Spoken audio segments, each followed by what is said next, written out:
You're listening to the Smash Bros. Cast episode 68. I'm your host, N64 Josh. My co-host and sparring partner is Nightcrawler. What's up, dude? Hey, how's it going? It's going good. It is going good. It has been a week. Got a little bit of Smash stuff going on. I'm excited for this episode. We got some fun stuff to talk about. But before we do, if you'd like to get yourself a free book from Audible, go to audibletrial.com/SBC. There you can get something awesome like Console Wars or Ready Player One. Guys, the chair I'm sitting in is from OP Seat. If you go to n64josh.com/OP Seat, you automatically save $10 at checkout. And if you'd like to support the content that I create, you can go to patreon.com/n64josh. With that, we're going to move on to the announcements.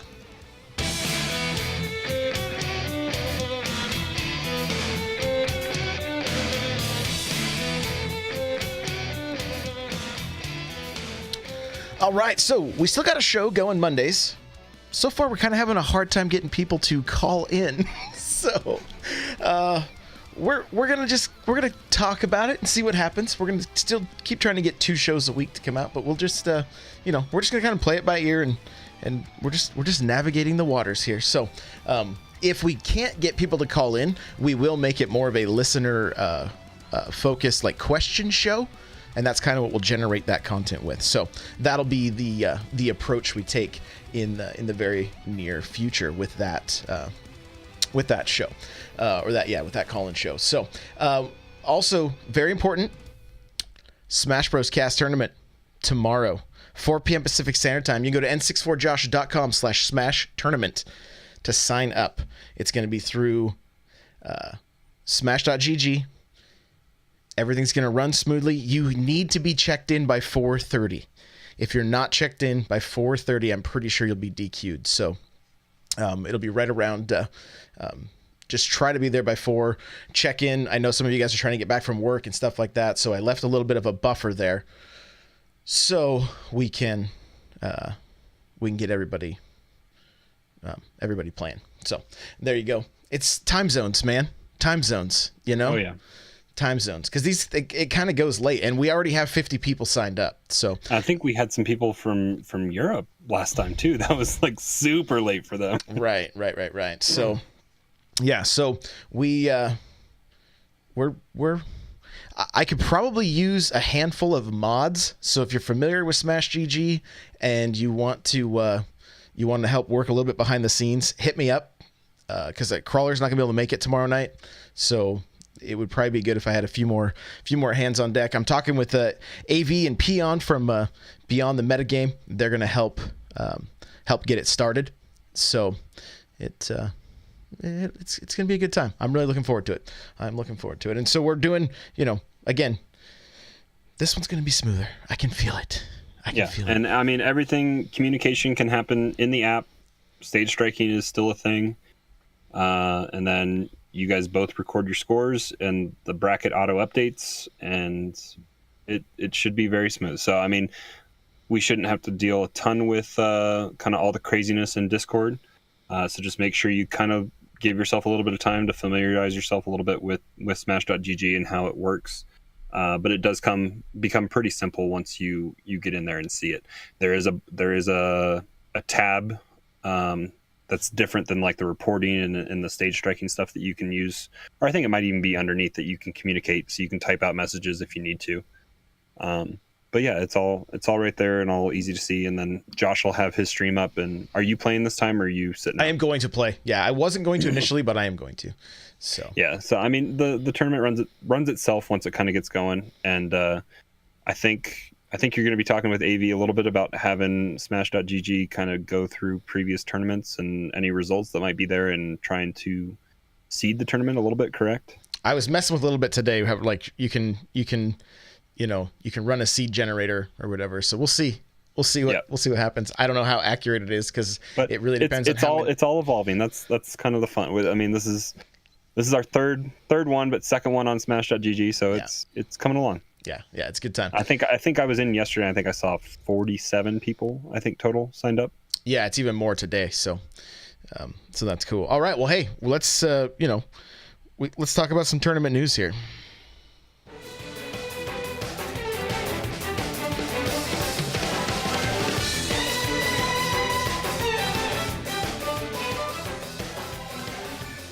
All right, so Nimbus 2019. Guys, this is kind of cool. So I have a link to smash.gg here that you can click, okay?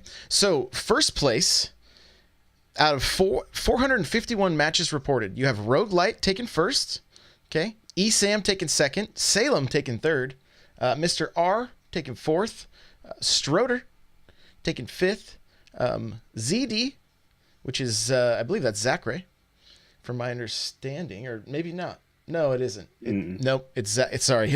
There was a Zachary is his actual name, Zachary D. So ZD, and then Tweak and Pandarian was seventh. So there you go. There's your results. Now, I included this link so that you guys can go check it out. There's a lot to this, right? There's a lot of stats here. Most used character used 28 times in this tournament. Fox. Second, Pikachu. Snake, 15. Chrom, 12. Greninja, 5. Keep on going here. Pokemon Trainer, 5. Wario, 3. Mario, 2. Wolf, 1. And Dr. Mario, 1. It's kind of interesting. A little interesting there, you know? You can go through and see like number of upsets, right? So you've got Light versus ESAM. Mr. R versus ZD. Number of it's win rates of characters and their matchup win rates, which is pretty cool. Yeah, you get to see like who exactly. So like Fox's win rate was 54% in 28 games reported, 50% against Pikachu, 38% against Chrom, 8 games, 67% against Snake, 6 games. Wario, 3 games, 67%. Wolf, 1 game. And then he didn't play Greninja, Mario, Pokemon Trainer, or Dr. Mario. Mm-hmm. Okay. And like all this data kind of gets like skewed just a little bit depending on what pros are entering and all that kind of stuff. But it's cool to kind of see the different matchups and stuff. Like Pikachu had a win rate of 65%, but ESAM was also the number 1 seed of this tournament, I believe. Took second. But played a lot of matches, played a lot of different matchups on his way through there probably, and it's ESAM, so he had a pretty good win rate coming in. Yeah, and it's really quite detailed how much information you can get here, and I was really impressed by it. So I wanted to make sure that I pointed it out. And like I said, the link is in the show notes, which is n64josh.com/SBC68. Or if you're listening on your phone, just open the notes are right there, and you can see all those links are right there for you as well. So pretty cool. Did you get a chance to watch much of the Nimbus? Just a little bit, because I mean this kind of flew under our radar. I mean there's so many big tournaments happening right now, but like the easiest way, if you guys want to, if we miss it, because sometimes we will, but like what I tend to do on the weekends, if I'm down here at my computer, I have Twitch open, and if you aren't following a channel that maybe is broadcasting tournaments, but like VG Bootcamp and GG is it GG Smash or just GG Studio? Off the top of my head, I'm not sure. Something like that. Yeah. But like if you're looking for the bigger tournaments, just go to the browse on Twitch and click follow, or just click on Smash Ultimate, and usually one of the top 2 or 3 channels in the directory will be one of those tournaments, and they happen every weekend. So you can click and find those, and like this one flew under our radar, but then like in the title of this tournament, they had featuring ESAM and MVD and all the pros that were there, and so it kind of caught everyone's eye. That I mean, for me, that's how I saw it this weekend, and I watched a little bit. But also on Twitter, if you kind of just keep your ear to the ground on Twitter, you'll see different people reacting to different matches and stuff on Twitter. And I think one of the biggest things was ESAM had a self-destruct early on, I think, in grand finals, and was able to kind of bring it back, but still ended up taking second. But is even pros kind of have those SD moments sometimes. Yeah. It's, I mean, that seems like SDs have been my week. It seems like, honestly, and but we'll get more into that later. this weekend you have Smash Summit going on. Today, probably right now even, is 1v1 randoms, and I'm not kidding you, it has been hilarious. Like I was cracking up at Sam Sora and Nairo.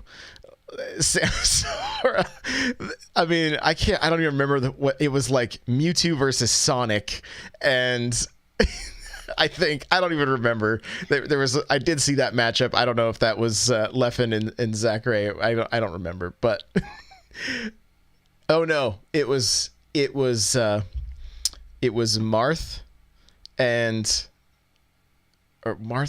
Wolf, or I don't know. There's too many of them. It's all on random.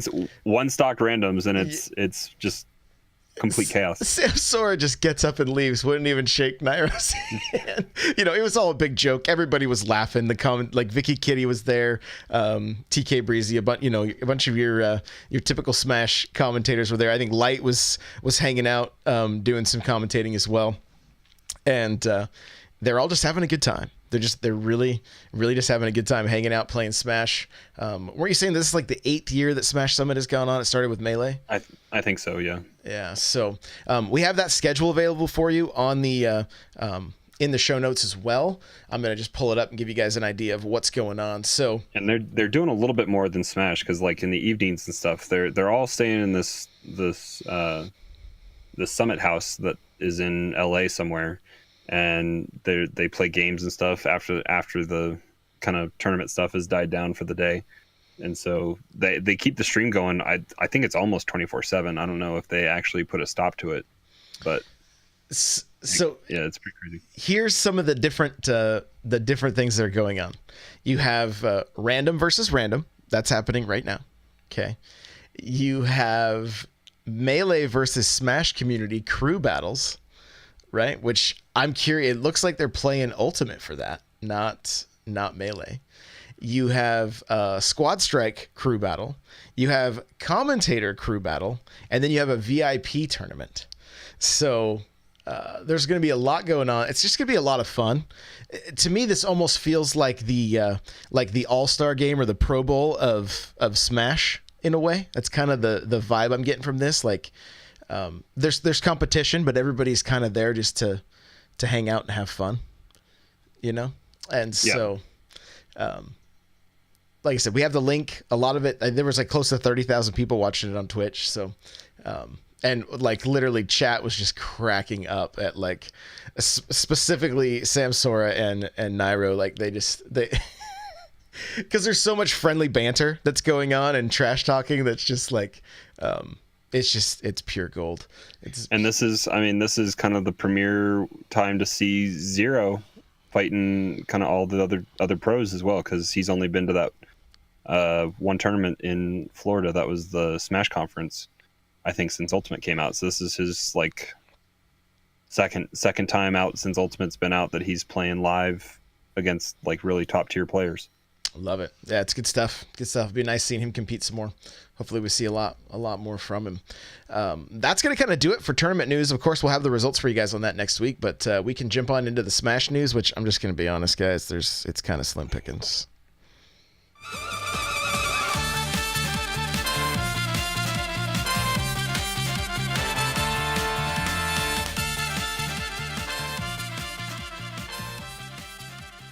All right, so Sakurai was actually in the news talking about the creation of Ultimate, and this guy gets sick. Can't stop him. He gets sick, doesn't take a day off. Oh no, nope. And from the article I was reading, it looked like he might have had food poisoning or something going on with his stomach.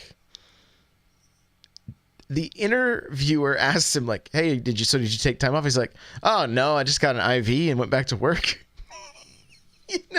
Like. No, and he might have just called the doctor over to the office and gotten an IV like sitting at his desk. You never know. How does one go about just getting an IV? Hang on, I'm just gonna go get an IV. No big deal, Like, I don't know. The guy's crazy. Hopefully he's resting right now. Like, we know Joker's coming. We should have. I'm assuming there's going to be some big Smash news dropping in March. Yeah, I mean, my thought process is that once we get through GDC, which is what, in like 2 weeks. Yeah, right? I think it's the weekend of the 18th. I think Nintendo and Microsoft have probably their deal inked, and it's kind of we're kind of just hammering out the details maybe.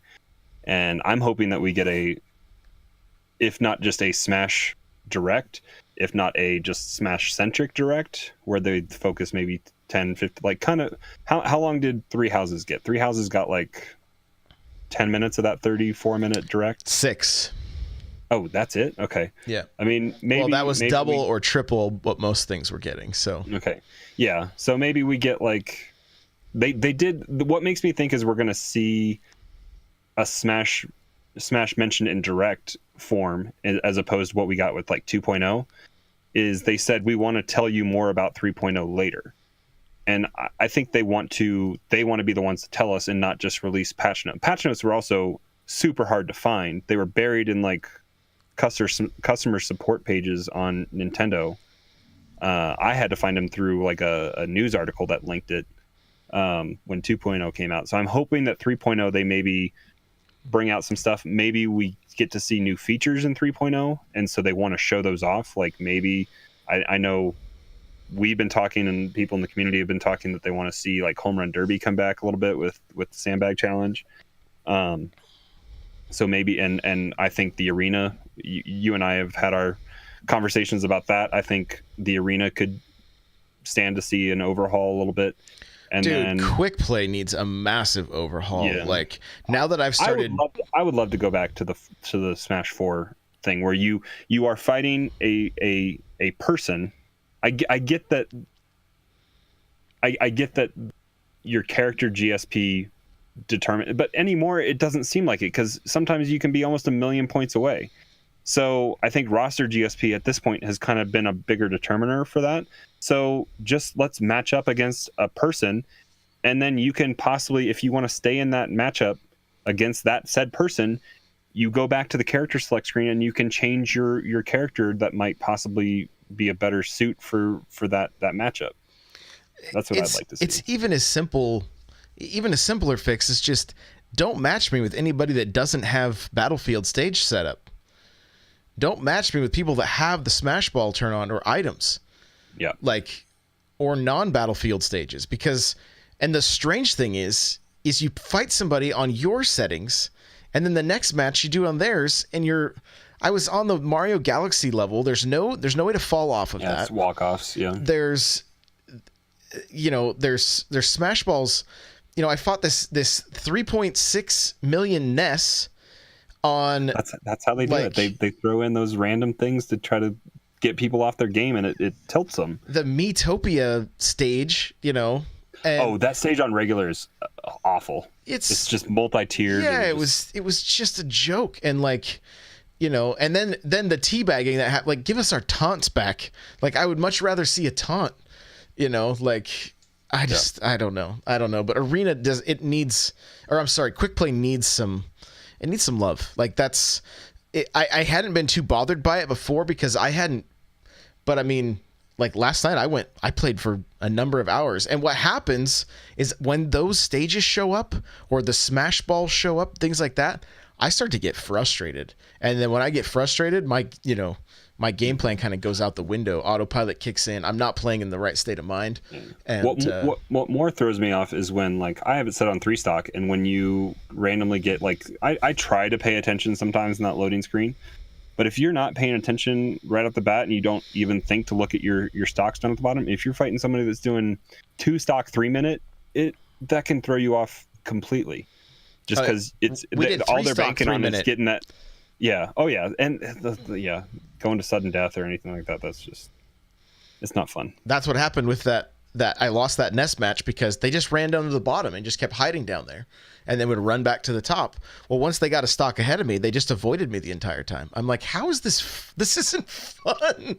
Like, even if I was winning, this isn't fun. They're just GSP farming at that point. And they're missing the point. Like, whatever. It needs to be overhauled. That's at least in my opinion. There's just got to be a few things to get it better. Yeah, and then just quality of life stuff for the arena. Yeah, definitely. Change the rule set without having to close the arena. Mm-hmm. Possibly be able to expand and contract number of players allowed in an arena. And then the biggest thing is change characters without losing your spot in line. Mm-hmm. Like that's the most annoying thing. Yeah, it's such bizarre choices, and I don't know what the reason for it is. The arena was a really good move. I think it's because that was exactly what we were looking for when we were doing the show, and we were doing it games after the fact, after the show every week. We were having to have 4 people in the lobby or whatever, and then do you remember we would run off the side and we'd kill our 3 stocks off, and then if you wanted to spectate, that's how you had to do it. And it first off wasn't a fair start of the match then, and it also, if you're overly concerned about your stats, then that's skewing your stats a little bit as well. Right. And so it's great now that there's a way to view, but there's obviously quality of life stuff that I hope they're listening to us. Yeah, and I wonder, there's obviously got to be some reasons for their choices, but I don't know. I'm not a programmer, so I don't understand it all. But with that, we're gonna get into our talking points. I'm excited about this one. We might break this into 2 parts because there's a lot to cover here, and so we'll jump into it.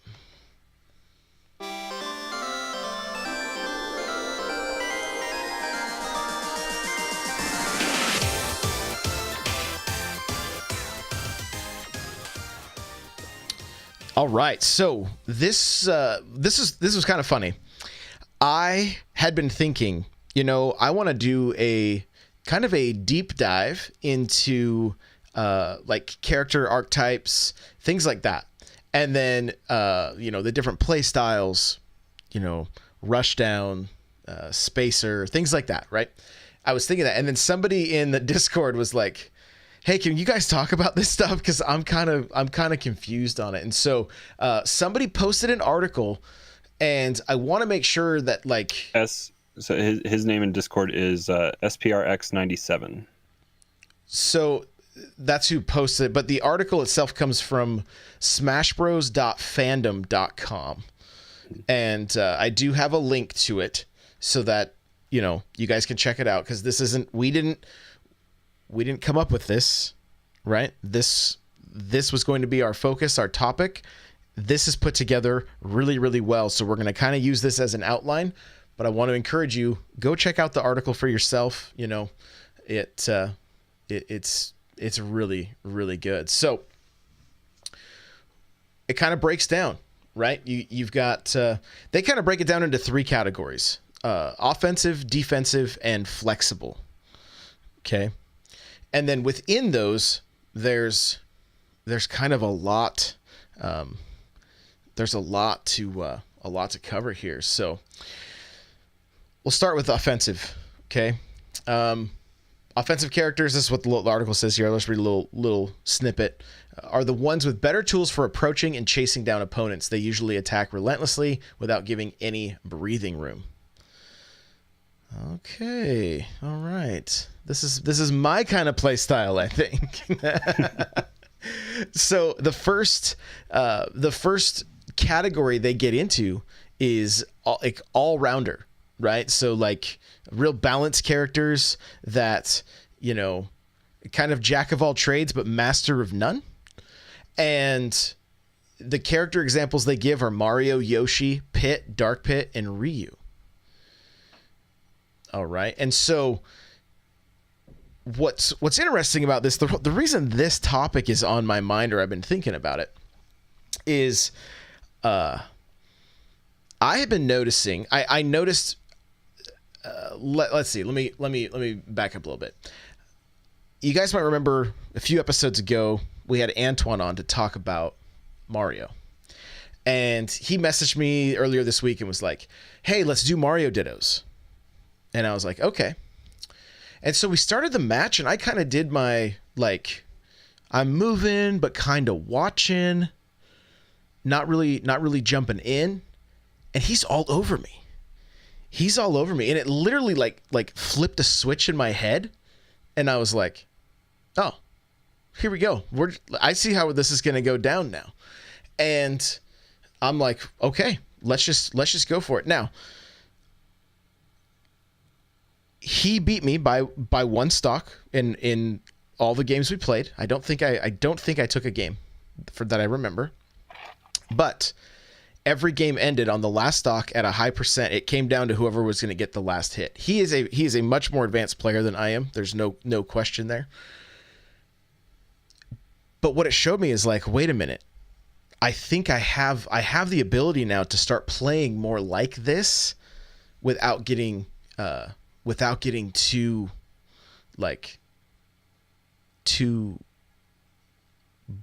just beat down, you know. You don't get punished for it as much. And so, yeah, exactly. And so this has been huge for my gameplay for this week, and we'll get into it a little bit more in the our week with Smash, but it's really helped. It's really helped just thinking about this, like, okay, I can get aggressive and I don't have to like beat myself up about it, right? Because I know anybody that's listened to the show for a while, I talk about being too aggressive and then that being a bad thing. Well, if you can do it correctly. And the other thing that I took away from this, and I was watching some of the Mario gameplay. I think I talked about it last week or on Monday. I was watching some Mario gameplay from the Mario Discord, and what I'm kind of noticing is that a good way to play Mario is to kind of go all in, real in their face, and then pump the brakes a little bit. Now when you approach, they're shielding automatically. Now you're getting a grab. You can kind of bait shields and stuff a little bit easier this way. And then kind of really mix it up. So you can mix it up from being like super like rush down to kind of just holding back a little bit. And so I'm excited to keep getting into this a little further, I was almost going to suggest, that you could do that. It's great that you could just shift gears. It might almost be advantageous to sometimes play a whole game like old style, like your old kind of style a little bit. Hold back, charge flood off the beginning, look for your opening, find it, get that opening, go for like feint the spikes a little bit, but get that kind of play conditioned, and then especially for multiple game sets, like game 2, come out and just rush at them and just take it to them, and then you could almost even shift gears throughout that match if they start going to that shield after one. But if you can get a quick stock right off the bat, if they aren't ready for you just to come rush down on them, then you can just play that advantage the rest of the game too. Yeah, absolutely. It really allows for the different types of offensive archetypes that we're talking about. So, we talked about all-arounders, right? Mario, Yoshi, Pit, Dark Pit, Ryu. They're real balanced. They don't necessarily excel at any one thing, so getting a kill may be a little more difficult, right? They may not excel at one thing. But do you know about that or anything, Josh? I do, absolutely. That's kind of been my week, trying to get that final kill. Rushdown is for fast characters that specialize in close range combat and juggling, right? For in your examples, you've got Fox, Sheik, and Yoshi.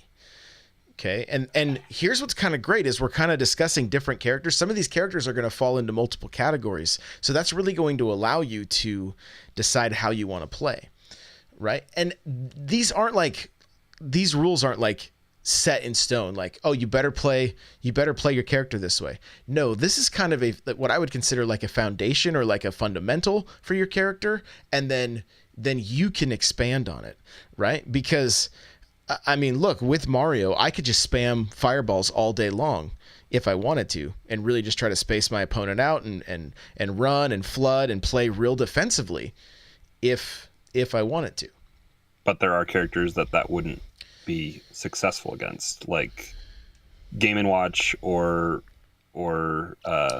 Lucas or Ness. They could absorb fireballs. They absorb it. Yeah. Like anybody that benefits from you just spamming that fireball, then you need to mix it up. Yes, for sure, for sure. The point I'm trying to make is that you don't have to just go, oh, I guess I'm playing Yoshi, so I need to be Rushdown. No, you don't. But I would say it's advantageous to learn this, right? Learn this, and then be able to mix up. And that's so the other thing is Pressurer is another one. Characters that focus on close range combat usually exploit openings and weaknesses of their enemies quickly and punish them with high damage combos, leaving no room for reaction. Your examples are Pikachu, Peach, Roy, and Kirby. And that's, I mean, next up you have Hit. I mean, you've played Roy. Would you say that I mean, did you feel like how do you feel like you played Roy when you were playing him? I mean, when I was searching for like true combos from players more advanced than me, it's harder to find true combos for Roy. But one thing that a lot of people struggle to get out of, if you can get it going at the correct, like if you have platforms at the correct level or something like that, you can just fare them all the way across the stage, and they have it might not be true. They might have opportunities to get out, but they have very small opportunities to get out if you're doing it correctly. So you can just fare across the stage and get them off stage. And then that's where this game bread and butter is won and lost by how you control your opponent coming back to the stage. And Roy, Lucina, like a lot of those Fire Emblem characters have really strong edge guard. Bowser as well. And if you can just fall off, not even burn a jump, so you have two getting back. If you can just fall off and fair them, they're so far out they aren't coming back. And that's just you can just take advantage of how quick and how accurate those attacks can be, that they don't get a chance to breathe once you're able to land it. Next up, they have Hit and Run. This is a fast melee character that excels in getting in and out of their opponent's range. While they may not have many powerful attacks, they, with the few they have requiring good precision, they are quick enough to keep their distance and approach as fast as they retreat, punishing the mistake of their opponents. You have Captain Falcon, Greninja, and Wii Fit Trainer that fall into that category. Next, you have the Mix-Up, which is perform best at close range with a versatile moveset based on tactics and mind games to exploit their opponent's weaknesses. They sometimes have a mid-long range projectiles that allow them to zone well and are generally more well-balanced than pressure characters. However, not to the extent of that all-rounder characters. They can't really play defensively, and have much more obvious and exploitable weaknesses. So your examples here are Falco, Lucas, and Peach. So, and then they go on to, I mean, you got next, you have Zone Breaker. They kind of have a bit of everything, combining rushdown and pressure, hit and run, and mix up tactics, and they can quickly disrupt opponents with their high speed and combos. Your examples are Sheik and Zero Suit Samus. Dominating character, are similar to Rushdown and Pressure character, but with very high power, and they have formidable speed. And we're talking about Roy and Cloud in these two examples.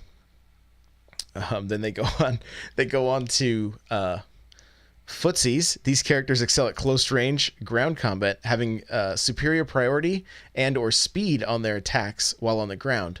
They tend to be less combo oriented than rushdown characters, but boast from their superior attack power.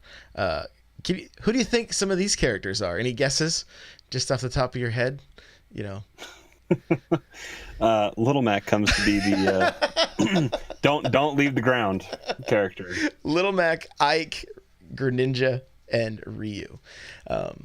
And then lastly, you have Glass Cannon. These characters have some of the most powerful attacks in the game, but at the expense of having very low defensive capabilities. They can dish out damage fast and often have superior range. However, aside lower defenses, they also some kind of there's words missing in some Because this is like, I think this is put together by fans. So I'm like trying to read this and not sound like I can't read, and I'm like, there's words missing here. What I got to try to fill in the blanks. Reading is not your strong suit, Josh. Well, that's the joke anyway. Anyway, your examples here for glass cannons are Zelda and Mewtwo. Right. Mewtwo seems kind of weird to be in that category because I feel like Mewtwo has to be like dead to rights when you smash attack or something like that to get him off stage. Because I feel like he comes back quite a bit. I mean, I don't know. Mewtwo seems maybe a little out of place in that category, but that could just be me. I mean, finishing up what it says here to kind of, it says they may have some kind of heavily exploitable weakness, such as slow attack speed or low priority, being easily outmatched by characters that can outperform them. So, I mean, I've seen some amazing Zelda play. I've seen some amazing Mewtwo play, but there are also characters like kind of once you get a hold of them and kind of figure out what they're doing, they're easy to really to punish, So next up is the defensive archetype. All right. And again, you have a number of things here. You've got zoner. They focus on controlling the stage, mostly with tools and projectiles, or melee attacks that outrange their opponent, right? So characters like Samus, Link, King Dedede, and Marth. Would you say where do you think Corrin fits? Because I don't see they're not including every single character. They're just giving some examples. I mean, reading their description of Zoner, she kind of fits in there a little bit. She's got the long distance melee attacks, a little bit of she's got the projectile. Yeah, I mean, she's not as fast as she was in Smash 4, but I would say hit and run a little bit as well. She's decent at juggling if she can get you up there, and her reach is really far. But zoning, it's not your traditional thought of zoning, but thinking about outranging somebody. Dragonfang can shoot across the stage. If it's fully charged, it can travel pretty much the entire length of the stage. The shot does disappear after a while. But forward smash can reach really far. The pike allows you to kind of have that lunge across the stage, which is easily shielded, I guess, if they're playing it right. But it can offer mix-up opportunities with having the option to go left or right after you've put the pike in the ground. But then just up tilt can go through most platforms. She can have that reach. So yeah, I mean, I can definitely see that zoner playstyle kind of being now that I've seen that different description. Gotcha. So keep going with defensive here. We got bait and punish, usually projectile users that pressure their opponent to manipulate their behavior. Alternatively, they can also be close or mid-range characters that can pick off opponents slowly from a safe distance, exploiting their superior range to wear down and annoy their opponents. And there are examples here: Bowser Jr., Captain Falcon, and Wario. I would say Mega Man could probably fit into both of these. I mean, he's all about that the projectiles, right? So, and especially you get somebody that's trying to jump over to get to you. You're easily throwing up a back air to wall them out, or moving towards them and hitting them with the up air and sending them. He's got that uppercut, right? Well, he's got the uppercut, but he's also got the tornado that flies above his head. Yeah. That can, that depending on where it hits and where they are on the stage, you can actually get a kill with it from the top blast zone. So you also have Trapper. Usually also zoners with some bait and punish tactics. These characters are utterly defensive, tending to avoid opponents, though not always, and lure them with traps that put a lot of pressure. They tend to have a lot of indirect options to constantly keep their opponents on their toes. Examples they give are Pac-Man and Robin. All right. Next up, we have Turtle. Okay, so the last one was Trapper. This one's Turtle. Most of the time, these are zoners being super defensive characters that focus on wearing their opponents down completely by hitting them from afar with indirect moves. They can also be hit and run characters in the fashion that they can poke opponents with projectiles, keeping a safe distance. So I think this is kind of traditional what we think when we think zoners, like Toon Link and Link, and just constantly you're always seeing something coming out of them. I mean, Villager can have he has the what's the thing that he the gyroid? Yeah, the gyroid, the slingshot. He's got the tree even. I mean, that just can completely block people. It prevents them from almost going to one side of the map. Yeah, you could wall them out or force a jump with it. I would say Snake could almost be in there too, maybe. For sure. You got Link, Samus, Villager, Isabelle, and Palutena. Villager and Isabelle, I mean, they're going to pocket stuff that's thrown at them, right? And in some cases, pocket things that the character needs, like King K. Rool. They can pocket the crown. Next up, you have Keep Away, and those can be considered the hit and run of the defensive category. With some traits from zoners, they excel at getting in and out of the opponent's space, not excelling in damage, but being very annoying, as in keeping opponents at bay without letting them act or react. And they have Samus and Sonic, and I would definitely add Pichu to this list as well. It seems like that that little character can be quite annoying. Next up, you have Stage Control. This is considered to be a combination of Turtle, Zoner, and Trapper. And they excel by keeping opponents at bay with a large variety of long-range attacks. And they adapt to every single situation. So here's where they put Duck Hunt, Mega Man, right? I would say K. Rool in there. Yep. Yeah. And then you have Tag Team, also known as Puppeteer. That's going to be your Ice Climbers and your Rosalina and Luma. And then you've got Grappler, which a large part of is usually grappling is usually a large part of their game, with many being also bait and punish specialists. There are no true grapplers in Smash Bros. Due to the different gameplay. But what's interesting, the examples they have is Donkey Kong, King Dedede. I would definitely say you got to put Incineroar in that mix, And then alternatively, you have half grapplers, and they mention characters. Let's see. They can also be fast characters that not only have many setups and combos from grabs, but also a good variety of moves to mix up their play. And they've got Luigi and Ness in that mix there. So that's your defensive archetypes. And remember, guys, again, I have the link for this. You can go check it out and read all this stuff for yourself if you want to, if you want to get a little more, take a little deeper dive into it here. And then next up we have Flexible.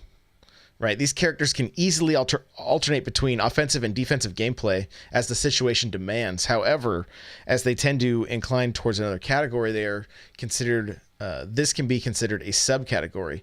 This category also includes archetypes that are unique to single characters or that only fit in Smash Bros. So dynamic, these characters are known for having a unique quirk or ability that affects their play strategy directly.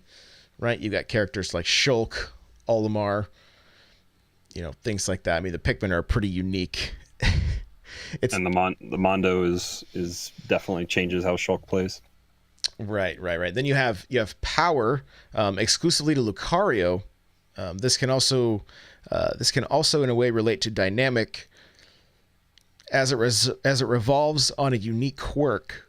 This refers to Lucario's uniqueness of his aura mechanic, where he deals more damage the higher his percent is.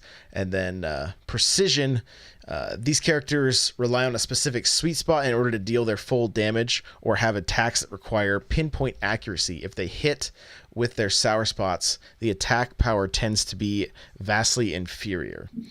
And you've got Marth and Zelda as their their examples there. So that's kind of just a quick overview of the different archetypes within Smash, and so I think we're gonna move now just into our week and how things have been going.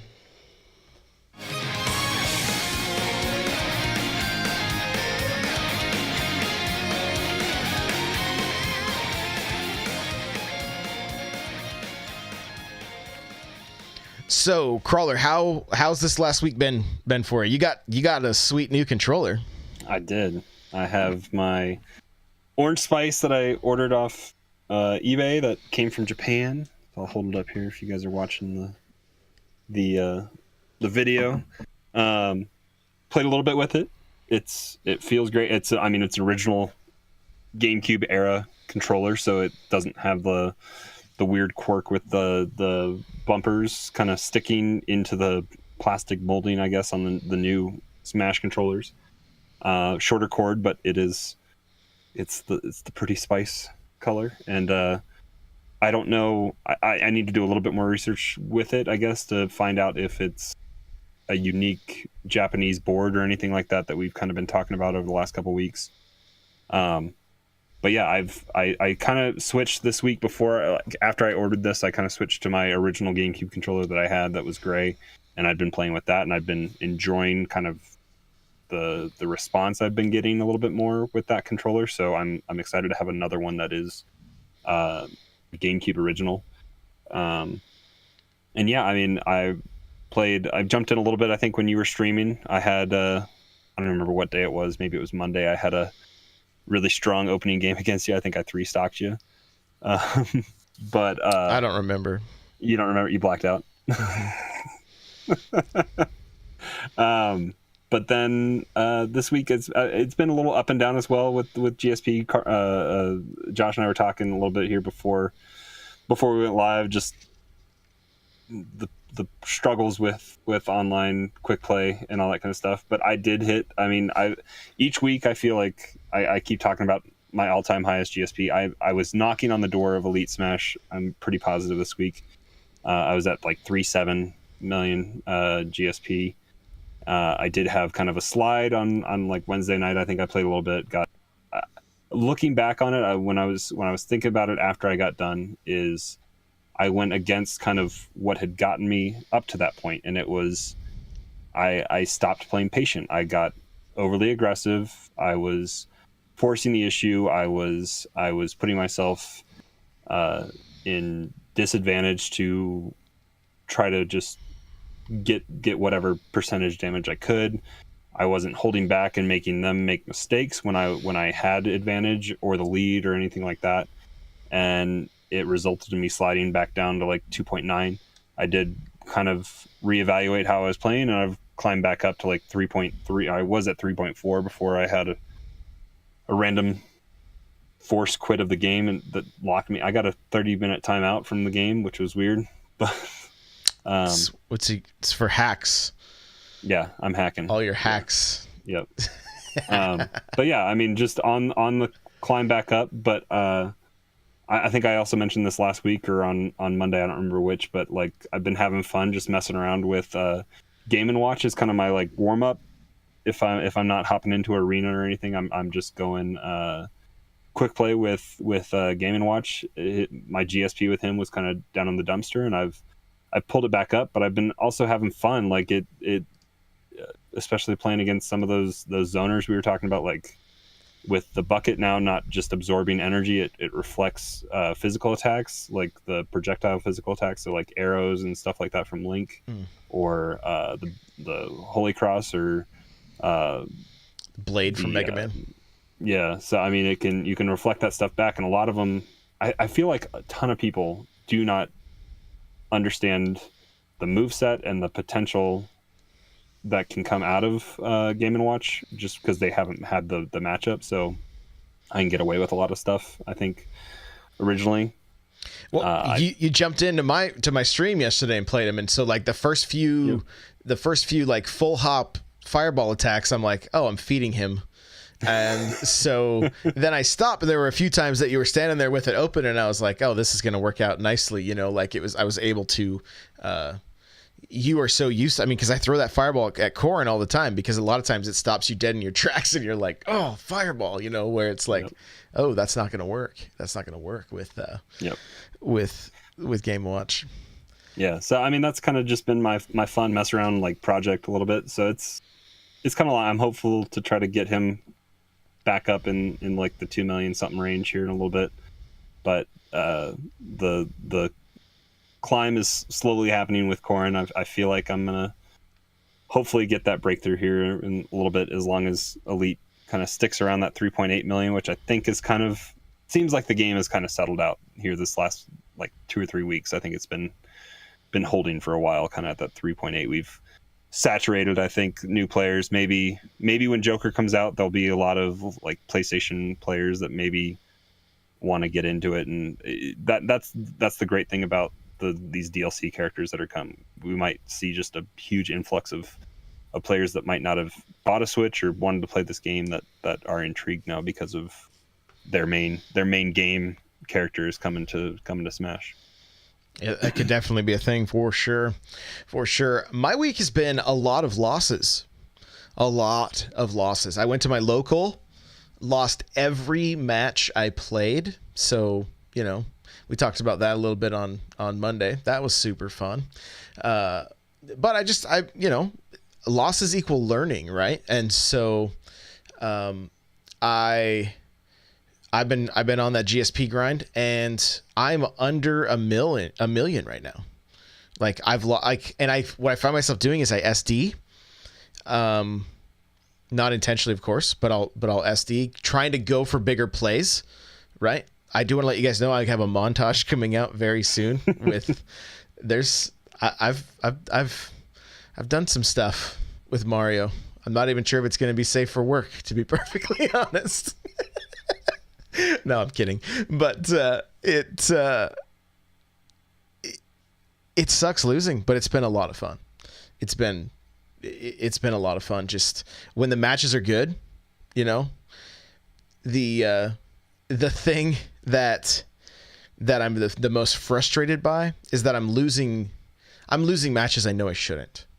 You know, like I had a match against the King K. Rool in particular. First stock didn't even touch me, and then I ended up, some of those heavyweights can hit you at such a low percent to get that kill, rack up that damage real quick too. And I was like, how'd this happen? What happened in my game plan that like I started so strong and finished the way I did, you know? And so part of what's happening is something I've been trying. Like I talked about, I played that match with Antoine and decided, you know what, I'm going to play far more aggressive. Well, it's costing me some matches. And the way I'm kind of looking at it is like, well, I need to, if this is something that I could master, right? If I can get this under control to where I play aggressively, but also very effectively, it's going to make me a much better player. But I know there's going to be there's a hill to climb here. Right? Like I'm not going to just be able to start being aggressive immediately and not pay the price for it. Mm-hmm. One of the things that has helped me immensely is my out of shield options. Okay.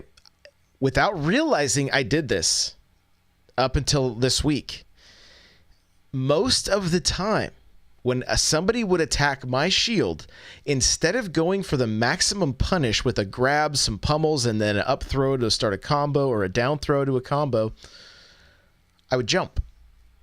And a lot of times, not all the time, but sometimes I would full hop. Now I have basically reset neutral and allowed them from their disadvantaged state back to neutral without doing any damage. Okay, so this isn't effective.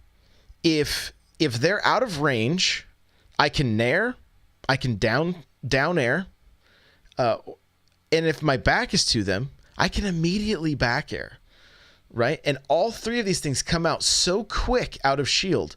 Of course, you can up B, right? There's so many options out of shield. But this was something that I wasn't realizing that I was doing. What I was trying to do is jump and then get a back air or get a move. And I was leaving too much. That window was too small, and they could roll, they could block, they could get away. Now I'm able to hit. I'm punishing more regularly, and this is really helping. Plumber in chat just hit the exclamation point advice, and Nightbot let us know to just roll. Quick shout out. The shirt is available. n64josh.com/store. And you saw me playing yesterday, and I talked about it on stream. Did it seem like a little more aggressive play style than normal? Yeah, a little bit. The one critique that I've seen you maybe use as a bigger crutch now is down air a little bit. Absolutely. No, it's totally a crutch at this point. But at the same time, I'm also finding that it is a very good option. It's a good option, but it still needs to be mixed up. Yep. It still needs. And to be I haven't quite got the timing down of it all, because when I was playing you. I think I had 1 or 2 matches against you yesterday. I was dropping shield too quick, and there was still a few remaining spins in that down air that I was getting hit by. Yeah. So, but if it gets predictable like that, and people are able to shield, and they know the timing a little bit better than I do, then that leads to you getting punished as well. Because I think that's one of Mario's more, short of up B, I think that's probably one of the more lag filled kind of, for at least for the air attacks. It needs to be crossed up. It's no different than the back air or even the nair. If you don't cross up, meaning, if you're not familiar with that term, meaning end up behind your opponent when you throw it. Here's the beauty of the down air with Mario. And again, a lot of this is coming from watching other players. You can poke shields with down air and throw another one and get away quick enough without getting punished for it. So that's one of the reasons you're seeing more of them come out, because it's also like, oh, if this didn't hit or I hit shield, I'm out with another one, right? I can just hit jump and down air again, and now I'm floating the opposite direction, away from any grab or away from any attack. And so that's been the other thing. It's just it's part of the movement and everything. And so I feel like I said, I'm kind of in the you got your peaks and valleys. I'm definitely in a valley right now, but I feel like I'm grinding something out that's going to help me improve in the long term, versus like this almost being a little too patient. Playing against that Pichu at the tournament really kind of like, I feel like I'm standing here taking hits, and that shouldn't be happening. So maybe I need to fight fire with fire. Now, some of this is going to be a matchup. It's going to depend on the matchup. Do you play super aggressive? If I play a Luigi, I can play pretty aggressively, and I don't have to worry about too much. But if I do this style against like a King K. Rool, and they're throwing out their moves with like super armor and things like that, now I'm in trouble, right? I gotta kind of play back a little bit, and what I'm really loving, honestly, is this week, I'm loving my matchups with like Ness and Lucas and even King K. Rool. If I play a little more patiently, I can cape almost everything back. King DDD I played today, and we literally I kept caping the Gordo, he kept spitting it back at me. Finally it hit him and got the kill. That'll be in the montage. It was pretty beautiful, I'm not gonna lie. Last night though, I had something rare happened. You don't see very often. I footstooled a Squirtle on stage. On stage? You know what happens? They end up on their back and can't get up. They're stuck just like a regular turtle on its shell. And it just sits there, and the arms and legs just. Is that a time thing, or are they able to stand back up eventually? Or do they have to change Pokemon if they want to get up? It's like if you get put to sleep by Jigglypuff, Okay. kind of like you can get up, but you got to really start mashing out of it. That's funny. So I wonder how many crazy footstool animations there are, because if you footstool Piranha Plant on stage, it snaps at you. Oh, really? Yeah. Interesting. So I wonder how many unique animations there in there, because you don't see a lot of on-stage footstools very often. So yeah, it was just one of those things. I was coming off the plat and they jumped underneath me, and so then I got the footstool that way, and yeah, they just end up on their backs. So overall, there's your next YouTube video. Right. Yeah. All the unique animations. Right. Exactly. But I mean, overall, I really had a good time this week. I did lose some matches. I played against some of the really, what I consider some of the top tier players in our Discord, and did better than I ever have, and so that's pretty important for me. So, it's just a grind, and a lot of it, what I'm finding, we've kind of mentioned this, but a lot of it is just time. It really is going to boil down to how much time you're going to put in to improve, and the time is going to help you learn matchups. The other thing is I did dittos this week. I played everybody else's characters for a while on Monday. I think that was Monday. And do you have anything that so on Monday we talked about pocket characters and that kind of stuff. Did you have any revelations from playing other characters? Anything maybe you'd want to try to pick up? Like as in a character I'd want to pick up? Mm-hmm. Not really, but I did feel like I had a pretty good understanding of what I needed to do with each character in order, like kind of their bread and butter, not that I was necessarily pulling it off perfectly, but I was like, okay, I can kind of see the strengths and weaknesses here. And so we had some good matches. Patrick Murphy and I went back and forth with a DDD, just spitting Gordo back and forth. And we at that point you're just laughing because it's pretty funny. But yeah, no one in particular jumped out like, oh, I want to play this character. But my son and I will, like, if we'll do our last match, we pick each other's characters, and we did. He made me play Wii Fit Trainer, and I made him play Game & Watch. And so that was kind of like jumping in with Wii Fit Trainer after playing against her a handful of times. It was like, okay, I kind of, feel like I have a decent understanding. So I feel like you don't only have to play the character to learn the matchup. If you play the game enough, you're going to kind of learn the matchup as well. Yeah. It just depends on how much time you have and how much time you want to invest in it. When I play against another Mario, I know exactly what I'm looking for. I know what's going to get punished that I may not necessarily know with other characters. Like I know certain things are like, oh, there's landing lag with even just hitting the ground without hitting your up air first, right? So like, I'm gonna be able to punish things like that, or whatever the case may be. So. Yeah, the biggest thing against playing with different characters or whatever, even if you may know the bread and butter, is just doing a quick kind of